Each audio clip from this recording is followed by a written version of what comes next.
Hi everyone, welcome back. तो guys अच्छी बात ये है कि फेज 1 इज फिनिश नाउ, लेकिन साथ ही साथ अब रिजल्ट का भी टेंशन शुरू हो जाएगा क्योंकि at this time there is lot of uncertainty. किसी को कुछ नहीं पता होता है कि एग्जैक्ट कट ऑफ क्या जाने वाली है और कितना हमारा अटेम्प्ट किया है, हमने कितना सही किया है। ऐसे बहुत सारे क्वेश्चंस हमारे दिमाग में चल रहे होते हैं। इनफैक्ट सारी कम्युनिटी के ही दिमाग में चल रहे होते हैं, मेंटर्स हो, स्टूडेंट्स हो, सब लोग यही सोच रहे होते हैं कि क्या कट ऑफ जा सकता है, कैसा पेपर आया था, लास्ट ईयर से कैसे अलग था। वेल, उसके ऊपर हम बहुत सारे अलग वीडियोस में डिस्कशन कर रहे हैं और भी करेंगे, but this point the objective of this video is to predict the cut off. पर मैं साथ में ये भी कहना चाहूंगा बिकॉज ये पेपर ऑफलाइन नहीं होता है, ऑनलाइन होता है। There is very limited information available which you can see, right? मतलब you are based on whatever you discuss with your students. तो हमारे काफी स्टूडेंट्स और मेंटर्स भी पेपर देने गए थे, उनसे भी काफी डिस्कशन हुआ है, उसके बेस पे हम कट ऑफ प्रेडिक्ट करने वाले हैं। But as I was telling you, it can vary, और हमारा कोई रिकॉर्ड बहुत अच्छा नहीं है कट ऑफ प्रेडिक्ट करने में। मैं बड़ा साफ एक ऑनेस्ट चीज इसमें बताना चाहूंगा कि हमने काफी बार कट ऑफ जो प्रेडिक्ट की है वो थोड़ा ऊपर नीचे रही है, ठीक है, but still we will try to make a honest attempt this year again. और मुझे विश्वास है कि इस साल हमारा गैस सही जाना चाहिए, ठीक है। तो शुरू करते हैं, बट आप प्लीज डिफरेंट वीडियोस मेंटर्स की सुनिए और अपने आप से भी आप देखिए कि what can be the cut off this year as compare to the last year. तो शुरू करते हैं। सबसे पहले हेल्दी डिस्कशन जरूरी है रेदर देन दैट नंबर जो मैं आपको बताने वाला हूं। तो सबसे पहले मैं वीडी सर को बुलाऊंगा। VD sir, welcome sir. Yes, sir, thank you. आपने बहुत सारे लोगों से बात की है, खुद भी अब काफी एनालिसिस कर लिया है। सर, मैं वीडियो को शॉर्ट रखना चाहता हूं because at this time people are interested in knowing the cut off. Yes, sir. Quant में सर यहाँ पे आप सेक्शनल कट ऑफ मुझे बता दीजिए क्या जा सकती है। लास्ट ईयर 9 गई थी, लेकिन बच्चों याद रखना, हमें एक चीज दिमाग में रखनी है, लास्ट ईयर जो हमारी वैकेंसी थी वो 83 थी, इस साल हमारी वैकेंसी 40 है। पेपर तो आसान और मुश्किल आता ही है, हर साल वेरी करता है, बट वैकेंसी का नंबर भी हमें जब सेक्शनल कट ऑफ डिसाइड करनी है या ओवरऑल कट ऑफ डिसाइड करनी है, उसमें भी हमें इस नंबर को कंसिडर करना है। क्योंकि लास्ट ईयर 1200 लोग फेज 2 देने गए थे, इस साल सिर्फ 600 लोग फेज 2 देने जाएंगे। तो वीडी सर, क्वांट का क्या नंबर है, आप वहां लिखिए जरा। 2026 में सेक्शनल कट ऑफ क्या जा सकता है सर? सर, मुझे जो लगता है दो चीजें हैं, एक तो वैकेंसीज कम हुई है, दूसरा जो पेपर है इस बार का पिछले साल से मुश्किल नहीं है। आसान का मुझे पता नहीं है, बट मुश्किल नहीं है ये बोलना। हाँ, बिल्कुल, या तो सेम लेवल पे है या उससे इजी हो सकती है, लेकिन मुश्किल नहीं है। तो कट ऑफ अगर वैकेंसीज भी कम हुई और पेपर का लेवल भी वैसा ही है या आसान हुआ है तो बढ़ेगी। तो यहाँ पे ये 35% जा सकती है मिनिमम। तो हम बोल सकते हैं कि ये 10.5 हो सकती है सर। 10.5 आपके हिसाब से एक डिसेंट स्कोर हो सकता है? बिल्कुल सर। 30 के लिए कोई चांस हो सकता है? हो सकता है, क्योंकि पहले हमने जब एक बार देखा है कि 2019 में आई थिंक कट ऑफ 120 थी और उस टाइम पे सेक्शनल कट ऑफ ज्यादा नहीं गई थी, बट उस साल वैकेंसीज भी काफी थी, तो मे बी ये भी एक कारण हो सकता है। तो पास्ट ईयर में देखा गया है कि काफी बार ओवरऑल कट ऑफ 120 तक भी गई है, लेकिन सेक्शनल कट ऑफ वही 7.5 भी गई है, ठीक है। बट तब कुछ वैकेंसीज का सिनेरियो और था, अब वैकेंसीज का सिनेरियो और है।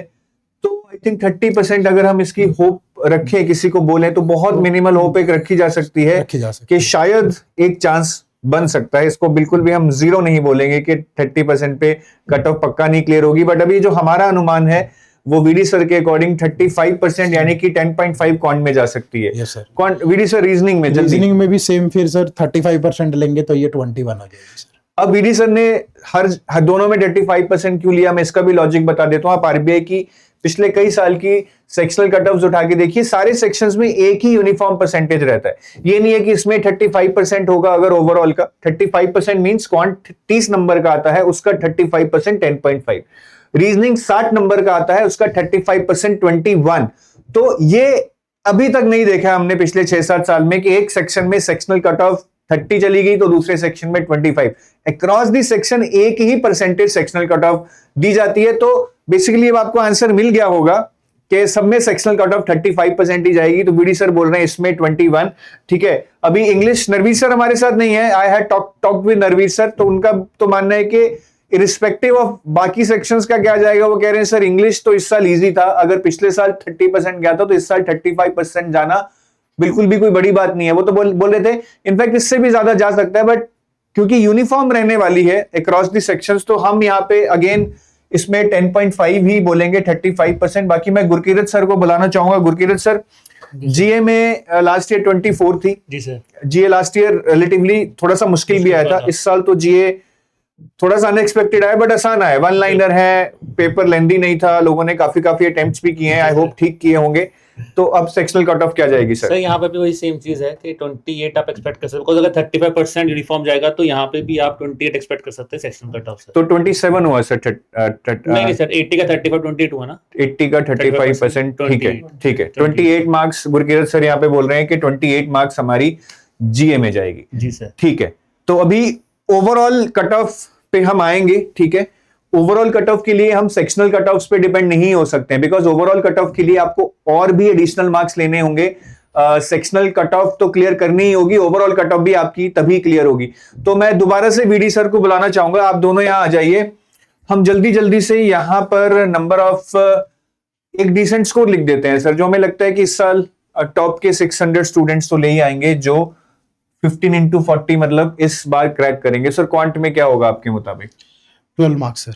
12। ये आपको लगता है कि इतने तो बंदा ला ही सकता था जो फेज 1, मतलब जो टॉप में आएगा सर, जो क्वालिफाई करेगा उसका इतना स्कोर तो। गुरकीरत सर आप बताइए।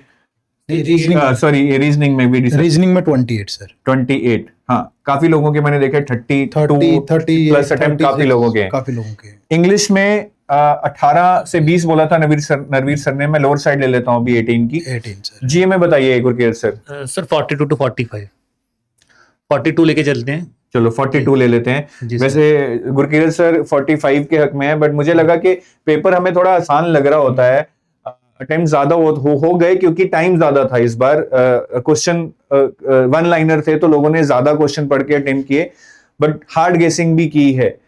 तो मेरे हिसाब से 42 अभी भी अच्छा स्कोर माना जाएगा, बाकी 50-60 भी आएंगे लोगों के। तो अगर हम इसको जोड़े, ये कितना बनेगा हमारा? 42 और 8 60, और ये 88 और 12 100। ये तो पूरा राउंड ऑफ हो गया भाई, ये 100 हो गया। तो ये मेरे हिसाब से एक डिसेंट स्कोर हम मान सकते हैं कि 100 एक डिसेंट स्कोर है। अब क्या यही कट ऑफ जाएगा ये कहना तो बहुत मुश्किल है, because we are not sitting on the data of 1 lakh students who are giving this exam. This is just analysis based on what we have talked with 100 to 200 students. तो ये 100 जाएगा या नहीं ये तो कहना बहुत मुश्किल है, तो हमें एक मार्जिन ऑफ एरर तो लेना ही पड़ेगा। तो मैं बोलूंगा कि हमारी तरफ से कट ऑफ 100 ±5 हम प्रेडिक्ट कर रहे हैं, ठीक है। मतलब 90, मतलब मैं इसको थोड़ा सा वैसे चेंज करना चाहूंगा मेरे हिसाब से। 100 हम 100 लिखते हैं यहाँ पे, 100 + 5 और -3, मतलब 97 और 105 के बीच में हम ये नंबर सोचते हैं कि जाएगा, ठीक है। वैसे बहुत डाइवर्सिफाइड व्यूज हैं, लोग 120 तक भी बोल रहे हैं कि कट ऑफ जाएगा इस बार, बट लेट्स सी क्या होता है, ठीक है। तो 97 और 105 के बीच में हम गेस कर रहे हैं, let's see what the cut off numbers are. But अभी मैं ये बोलूंगा कि ये again based on very limited data है, आप और भी चैनल्स को देखिए, उनका नंबर देखिए, then you decide that whether you want to prepare for phase 2 और नॉट। मेरे हिसाब से आज की डेट में अगर मैं RBI grade B phase 1 aspirant होता, ये तो मैंने नंबर प्रेडिक्ट कर दिया है, अगर मुझे श्योर है कि मेरे 95+ आएंगे, ठीक है, irrespective of what the cut of is, वो तो हम एग्जैक्टली नहीं बता सकते। अगर मुझे लगता है कि मेरे 95+ आएंगे तो मैं फेज 2 की तैयारी शुरू कर देता। The reason being that these 10 days are very crucial. मेरे पास टोटल 40 days है, उसमें से 10 days is like 25% of my time. अब आप सोचिए कि अब ये 10 days बाद तैयारी शुरू करते हैं और ये 25% टाइम जो आप लूज कर रहे हैं, that is equivalent to 25% of your marks, और just even 15% of your marks. तो जहां आपके फेज 2 में 200 आ सकते हैं, आप लगाइए 170 आएंगे, that makes a huge difference. तो मैं ये बिल्कुल भी रिस्क नहीं लेना चाहूंगा कि अगले 10 दिन मैं वेट करूं और then I start my preparation.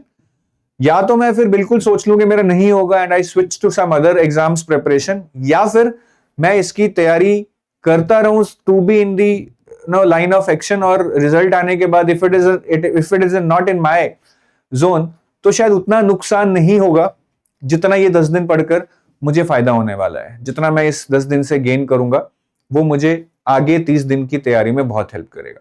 So that is all from our side as of now. I wish you all the best. बाकी आप लोग वीडियो के नीचे कमेंट कर जरूर बताइए कि आपने कितना अटेम्प्ट किया, आपको क्या लग रहा है, आपके कितने नंबर आएंगे और आपके अकॉर्डिंग क्या कट ऑफ जा सकता है। We would like to hear from you. That would also help other students know that what the larger trend is. Wish you all the best. Jai Hind.